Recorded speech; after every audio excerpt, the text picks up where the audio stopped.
No see, guys. Long time no see. Just got out of semester of college, so I'm free for. I'm so glad that we get a month off and it's December, right? And that's the only month. There's no UFC for the rest of that month. It's great. So there won't be any videos, but I'm also sick, so the videos have been delayed. But there's one thing I just really wanted to talk about. Not that Piotr Yan just like slammed Marab. That was cool. That's awesome. But I'm not gonna talk about that because I don't really. It's not really a thing I want to talk about. MMA casual. I want to go back to the prediction, the last one I made, the one I doubled down on, the JDM versus Islam Makhachev. Terrible performance by both of them. I know the MMA guru was talking about it. He was like, oh, well, I guess it's still impressive. I guess sitting on someone's kind of impressive. I guess that, right? If you're heavier sometimes, that's fine. First off, let's talk about JDM. Let's double down here. What are we doing? What? I swear to God, if I was 5'11", 5'10", I'd beat the smoke out of Islam. I'm lying. I would get absolutely mopped. But oh my, where are the knees? Where are the damage? Let's do something. Anything. He was just boxing the entire time. Maybe he threw a kick or something. I don't even remember, but I know it was a lackluster performance. Oh my God. The best part of that entire fight was Islam looking like a silly guy, screaming. If you know, you know. And JDM looking terrified in the last few rounds. But it's like, JDM, where are the elbows? Where's the knees? Where's the everything else? Like, all you're doing is this right now. You're not really doing anything else besides that. You're not doing anything else. You're just this. If someone has, oh my God. Oh, that's another thing. Oh my, he wasn't doing this, right? He was doing this, right?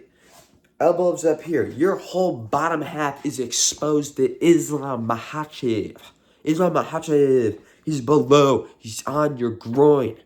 Oh my God. Islam would throw one thing, right? Or maybe bam. And then JDM would be here, right? The whole DDP hands here, right? Don't do that. Just, if someone throws shit, just back up. Go forward.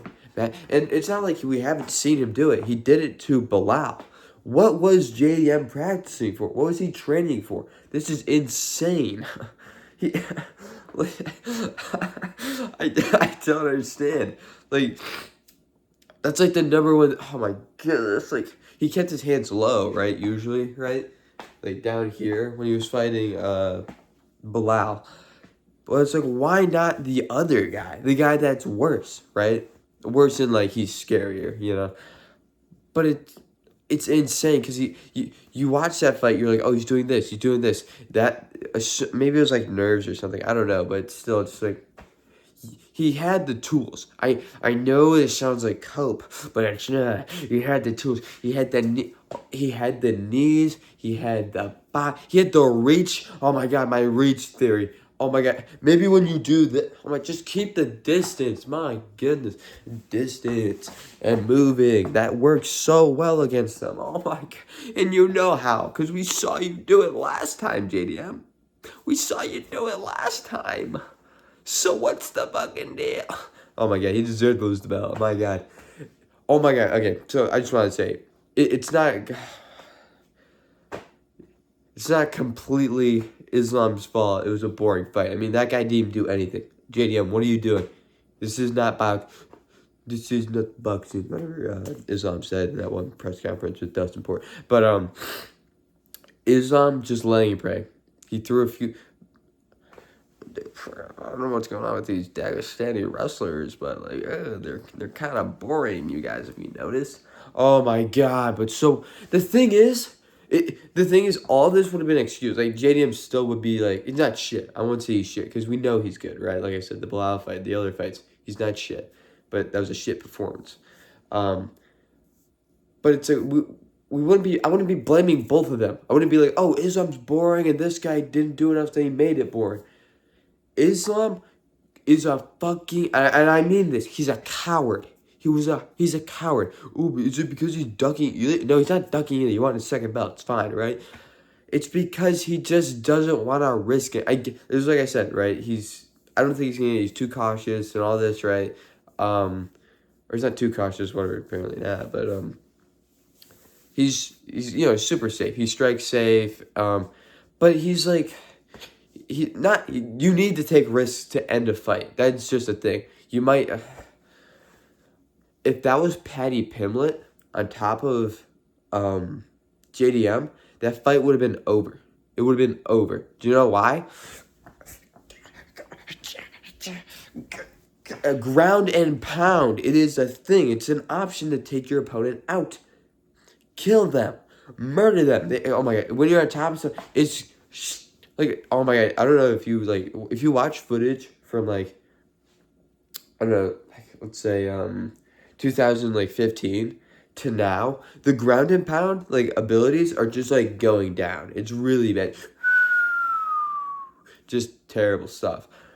But it's I'm watching Izza on top of JDM for 3 minutes, 4 minutes, and it's hit him, come on, do something, and it just, oh my god. I'm pretty sure there was a stand-up in the fight, but it, kind of just ended the same way it started, on the ground. But, oh my god, it's Islam's so good, but he's also a coward, and he doesn't want, the way I'm thinking about it is, if you have the ability to take someone down so many times, which he did, right, to JDM, it's a lock. I can take this guy down, right? Why would you be worried about him getting back up when you batter him, right? Because it's okay, maybe you hit him with some elbows, hit him with some, back headshots. But, when you hit him with those shots, he maybe makes some space, or, I think that's what he fears, making space for the person because they might get up. He's okay, if I do ground and pound shot, this guy's going to make space and he might get up, right? But the thing is, you do damage, and you could finish a fight that way, very much so. It's not that hard. It's probably one of the best, one of the most confirmed and best ways to, get a TKO or KO is ground and pound, right? But it's even if that guy got up, Islam, what are you scared of? You know how to take this guy down. What are we doing? I know you're good. Everybody knows you're good. It was kind of impressive. But it's the fact that it's he held him down for so long, right? It's if you can hold someone down that long, I want to see if you can take him out of the fight as soon as possible. Don't just lay and pray. Same with DDP versus Chimaev. Chimaev, if you can take someone down that many times, then be oh, well, it's just confirmed this guy can't, maybe he'll stuff one, but it's it's more of a chance for you to take them down than it is for them to stuff your takedown.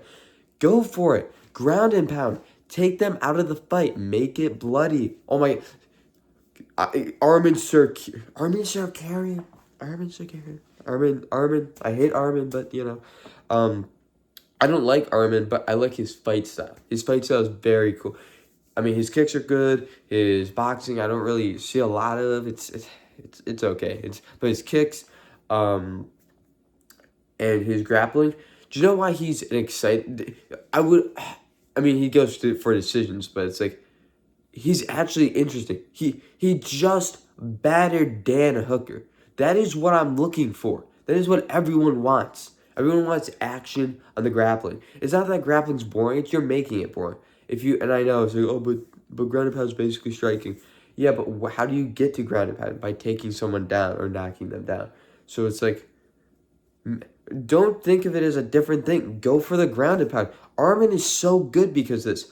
And oh my god. I don't know who would win between those people, but it's Islam versus Armin. But it's dude, I feel now that I've seen these two performances, right, Islam and Armin's, I feel Armin might actually win. Do you know why? Because damage, right? It's going to wear on Islam, and it wears really badly on Islam a lot. People say it's because of the Dustin Poirier fight, because he got battered in that one, but it's just kind of what happens to fighters, it's not really a thing. Same with Murad, but But it's just like ground and pound. There's just like a lack of abundance in it, right? Abundance. Did I use that right? But we just need more ground and pound, and it's just like JDM. What are you doing? Throw those knees. It's embarrassing. It's embarrassing.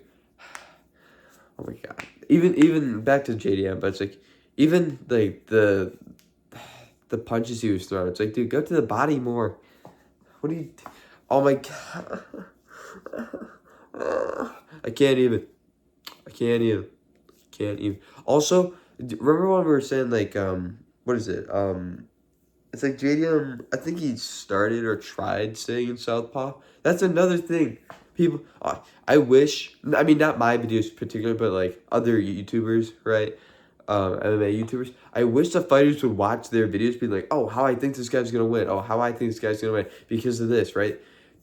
Some of those guys actually have like real ball knowledge, you know. It's like MMA Guru and was it what's his name?